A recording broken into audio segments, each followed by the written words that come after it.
अस्सलामुअलैकुम। Insight health के platform से खुश आमदीद। मैं डॉक्टर अली अंजुम बतौर असिस्टेंट प्रोफेसर काम कर रहा हूँ सरकारी हॉस्पिटल में, और यहाँ पे एज कंसल्टेंट साइकियाट्रिस्ट अपनी सर्विसेज प्रोवाइड कर रहा हूँ। मेरी तालीम का कुछ बेशतर हिस्सा पाकिस्तान से, और 2 साल मैंने वेस्ट में भी तालीम हासिल की है। मैं आज कुछ टॉपिक पे बात करना चाह रहा हूँ। मैं एक टॉपिक पे आज एक बात करना चाह रहा हूँ जिसमें हम रवैये एक ब्रॉडर टर्म है। उससे नीचे आती है साइकियाट्री, उससे नीचे आती है साइकोलॉजी, उसके बाद आती है मोटिवेशन। कौन सी चीज़ का इस्तेमाल कहाँ पे, ये बड़ा इंपॉर्टेंट है। एक बंदा जो कि हमारे पास प्रेजेंट करता है, ज़रूरी नहीं कि उसको ज़हनी बीमारी हो।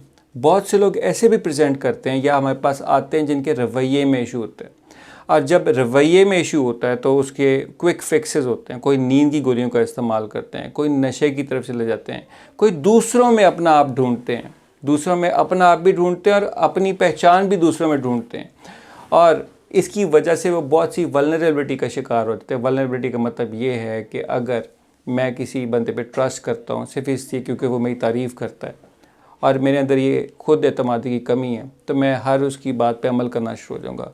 हमारे यहाँ इस वक्त बहुत से एडोलेसेंट्स जिनको कहेंगे, या जो एडल्ट टीनेज से ट्रांसफॉर्मेशन हो रही होती है 18-19 साल से 20-21-22 साल में, यहाँ पे मैंने चीज़ों को देखा और इस चीज़ को रियलाइज़ किया कि जो पर्सनैलिटी या शख्सियत के जो मसाइल हैं वो ज़्यादा हैं।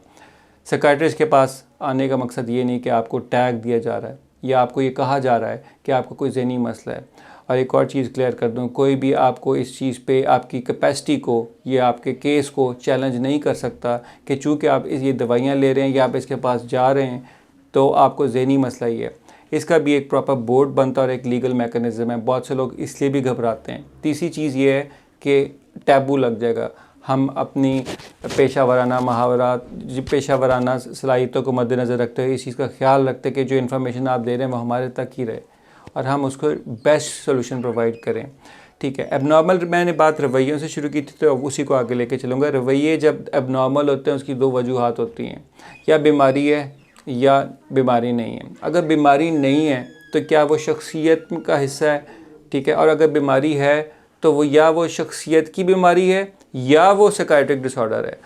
और तीसरी एक चीज़ जिसके बारे में बात कर रहा हूँ कि बहुत से लोगों को ऐसी जिस्मानी बीमारियाँ भी होती हैं। मैंने बाहर वेस्ट में लेज़न साइकियाट्री में जब ट्रेनिंग की और एक बंदा मेरे पास आया और उसने बताया कि ट्यूबरकुलोसिस की दवाइयाँ ले रहा हूँ, और ट्यूबरकुलोसिस की दवाइयों से बाज़ औक़ात आपको ऐसी अलामात आती हैं जो पागलपन की होती हैं, लेकिन आप जैसी वो दवाइयाँ स्टॉप करते हैं उसका ट्रीटमेंट लेते हैं और कानों में आवाज़ें आना, शक करना है, पागलपन से मुराद मेरा ये है, और जैसे वो दवाइयाँ लेते हैं स्टॉप करते हैं तो वो चीज़ ख़त्म हो जाती है। लेकिन नुस्खे जब हम देखते हैं और उसमें देखते हैं वो दवाइयाँ साल चलती हैं और उसकी हम कॉज फाइंड नहीं करते।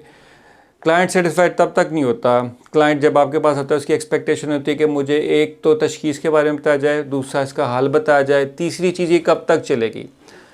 जब तक भी चलेगी जो भी बीमारी है और क्या इसकी पॉसिबल इम्प्लीकेशंस हो सकती हैं या इसके आपकी ज़िंदगी पे क्या क्या असरात हो सकते हैं, वो बताना हमारा फ़र्ज़ है और वो आपका राइट है जानना। अपने राइट को पहचानिए कि आप दवाई लेना चाहते हैं, नहीं लेना चाहते, ये भी आपका राइट है। आप इलाज कराना चाहते हैं, नहीं करना, ये भी आपका राइट है। लेकिन अगर आप इन सब चीज़ों का सोल्यूशन चाहते हैं तो पहले ये आइडेंटिफाई ज़रूर करें कि आपके रवैये में प्रॉब्लम है। आप जॉब पे कंसिस्टेंट नहीं है, आपने ब्लेड के निशान लगाए हैं, आप नशा इस्तेमाल करते हैं, आप खालीपन महसूस करते हैं। ये कुछ चीज़ें जो कि शख्सियत के मसाइल को शो करती हैं। साइकियाट्रिक बीमारियों का मैं आगे जो वीडियोज़ हमारी आएंगी उसके बारे में जिक्र करूँगा, लेकिन ये चीज़ कि आपको दवाई प्रॉपर दवाई मिले, ज़्यादा दवाई ना मिले, और ऐसी दवाई बहुत से लोगों को कंसर्न होता है, इससे साइड इफ़ेक्ट आते हैं, एडिक्शन हो जाती है, इस चीज़ को भी एड्रेस किया जाता है यहाँ पे। तो एक होलिस्टिक अप्रोच या एक ऐसी कंबाइंड अप्रोच लेना बहुत इंपॉर्टेंट है। हमारे पास जब मरीज़ आए तो हम उसको देखें कि उसका मसला जिस्म या दवाइयों से रिलेटेड तो नहीं है जो कि अपने आप का इजहार नफ्सियाती अलामात की सूरत में कर रहा है, या उसको वाकई कोई साइकियाट्री की बीमारी है, या उसको शख्सियत का मर्ज़ है। फिर मैं ये कहूँगा रवैये बेहतर कीजिए। रवैये बेहतर होंगे तो मुआशरा बेहतर होगा, मुआशरा बेहतर होगा तो आपको इत्मीनान भी आएगा और आप कंट्रीब्यूट भी कर सकेंगे।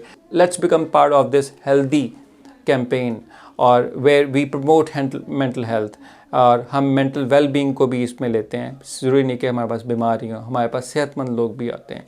तो अगर आपको कोई प्रॉब्लम सॉल्विंग, आपके मैरिटल रिलेशनशिप्स, आपकी कोई भी प्रॉब्लम्स हैं, जॉब वर्क लाइफ बैलेंस ख़राब हो रहा है, तो प्लीज़ आइए, इसको सोल्यूशन ढूंढिए, देर मत कीजिए।